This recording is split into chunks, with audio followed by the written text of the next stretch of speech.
যথাযথ মর্যাদায় দেশজুড়ে দিবসটি পালিত হয়েছে।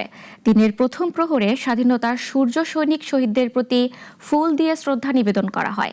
এরপর আয়োজন করা হয় কুচকাওয়াজের। প্রতিনিধিদের পাঠানো তথ্য চিত্রে জানাচ্ছেন শাশ্বতী সরকার।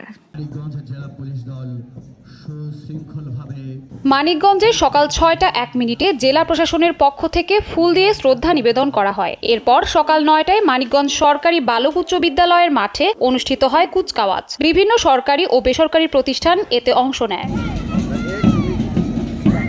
স্বাধীনতা ও জাতীয় দিবস উপলক্ষে মুন্সিগঞ্জে শহীদদের নাম সম্বলিত স্মৃতিস্তম্ভে শ্রদ্ধা নিবেদন করেন সর্বস্তরের মানুষ। প্রথম প্রহরে শহরের পুরাতন কাচারিতে অবস্থিত স্মৃতিস্তম্ভে এ শ্রদ্ধা নিবেদন করা হয়। পরে বীর মুক্তিযোদ্ধা এবং তাদের পরিবারের সদস্যদের সংবর্ধনা দেওয়া হয়।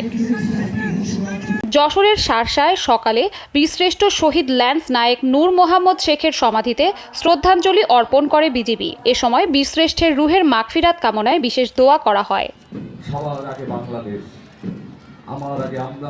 খুলনায় সূর্যোদয়ের সময় 31 বার তোপধ্বনির মাধ্যমে দিবসের কর্মসূচি সূচনা করা হয়। এরপর নগরীর গল্লামারী স্মৃতিসৌধে পুষ্পস্তবক অর্পণের মাধ্যমে শহীদদের প্রতি গভীর শ্রদ্ধা নিবেদন করা হয়।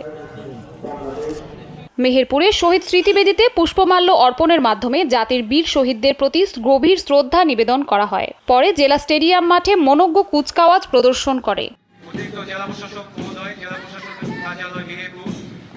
ভোলায় দিবসটি উপলক্ষে জেলা প্রশাসনের আয়োজনে দিনব্যাপী নানা কর্মসূচি গ্রহণ করা হয়েছে। সকালে জাতীয় পতাকা উত্তোলন করে শহীদদের স্মৃতির প্রতি গভীর শ্রদ্ধা জানাতে পুষ্পস্তবক অর্পণ করা হয়। পরে বিভিন্ন শিক্ষা প্রতিষ্ঠানের শিক্ষার্থী ও আইন শৃঙ্খলা সদস্যের উপস্থিতিতে গজনবী স্টেডিয়ামে কুচকাওয়াজ প্রদর্শিত হয়।